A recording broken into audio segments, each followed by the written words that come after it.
they're replaced by somebody else right away. So we're constantly trying to find out who they are. They're constantly trying to hide their identity from us, and it's a game that just goes on and on and on forever. For new inmates like Merlina, there may be safety in numbers, but sometimes it's not a rival group inmates have to worry about. It's their own. For inmates who break the rules of their race, punishment is swift and painful. For minor infractions, like a verbal insult, a chin check, or a punch in the jaw. For major ones, like not paying back a debt, smashing, a thorough beating by 3 or more inmates. The group's power threatens the officer's grip on control. They are criminals, and you can't turn your back on them. Right now, when you look out on this yard, everything is quiet, but that could change at a moment's notice. We have had some major disturbances out here in the past. We've actually had inmates take control of the yard. In 1996, Tent City exploded into violence when all of the racial groups rioted after an officer allegedly shot pepper spray in the face of an inmate. The situation quickly spiraled out of control. Inmates took 8 guards hostage and burned 2 tents to the ground. It took law enforcement 3 hours to regain control of the jail. To deal with rioting inmates, the jail has a heavily armed unit called the Special Response Team, or SRT. Sergeant Irby is in charge of one of 4 SRT squads that make daily raids throughout the jail system. We're called whenever there's a situation in the facility that has gotten out of hand. Be it from multiple inmate fights, we've responded to 20, 30 inmates fighting in a pod. Irby's team of 7 officers responds to everything from inmate brawls to staff assaults. My job is care, custody, and control, and heavy on the control end of it now that I'm a member of SRT. And that's all we intend to do, is to control situations. The SRT is armed with tasers, or stun guns, pepper ball shooters, and a full array of punishing, non-lethal weapons. What I've got here is a hornet's nest sting ball grenade filled with approximately 80 45 caliber rounds. Members of the SRT go through rigorous training. At any moment, they could be called in to clear out a single cell or help put down a full-scale riot. Has there ever been excessive force used by SRT? I will tell you that there has been force that the office has deemed was excessive. Did I think it was excessive? No. But the office deemed it, and therefore it was. Do you understand what I'm trying to tell you?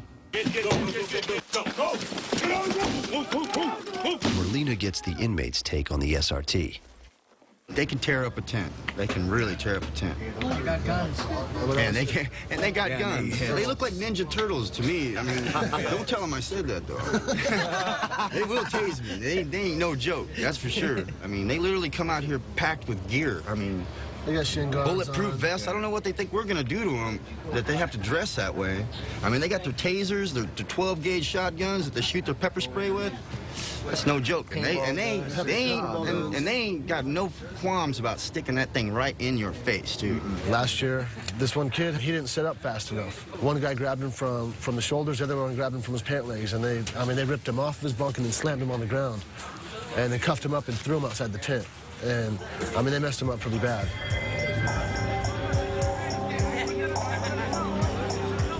If Merlina gets involved in illegal activity at tents, the SRT will shut him down.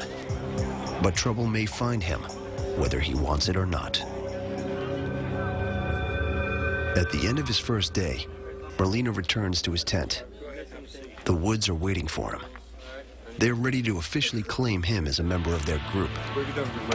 This is America's toughest jail. Exactly. He meets the leader of the gang, called the Head, and the rule enforcer, called the Torpedo. The identities of the highest-ranking members must be kept a secret from detention officers.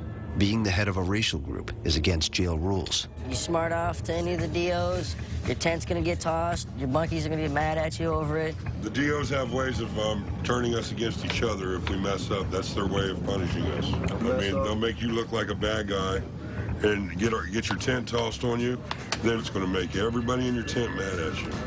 So just don't do anything to disrespect any of your fellow inmates in your tent. Merlina is learning the unwritten rules of Tent City.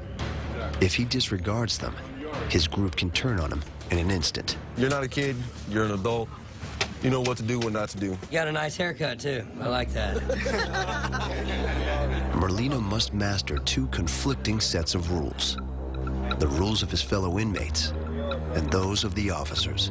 If Merlina can't maintain this dangerous balancing act, the consequences could be devastating.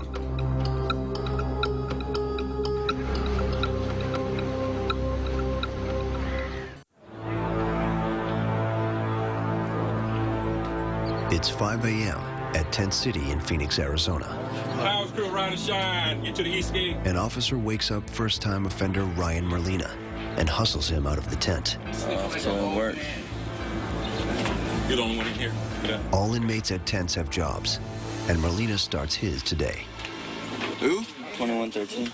You're going with that, gentlemen.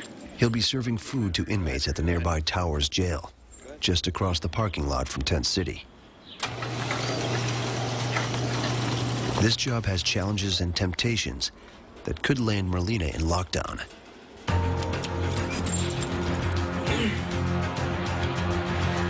From what I heard, a lot of the inmates in here are going to want extra food, and consequences for me getting extra food, I'll be going to the hole, so I can't do that.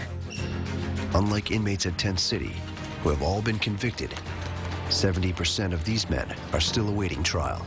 But Towers Jail offers even less freedom than Tent City.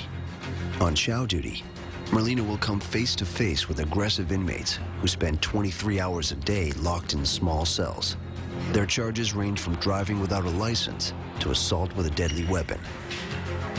They'll try to threaten and bribe him for more food. For a former meth addict and troublemaker, avoiding danger and opportunities could be tough. To keep costs down, the jail feeds these inmates only 2 meals a day of surplus food.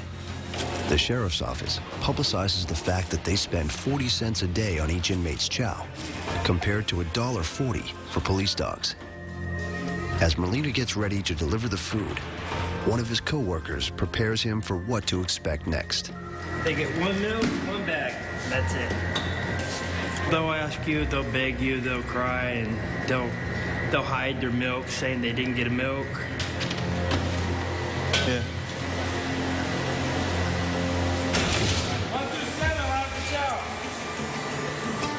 Merlina steels himself. To keep things in order, inmates line up at the pod door, single file. A detention officer carefully checks each inmate's ID to make sure they only get 1 bag of food.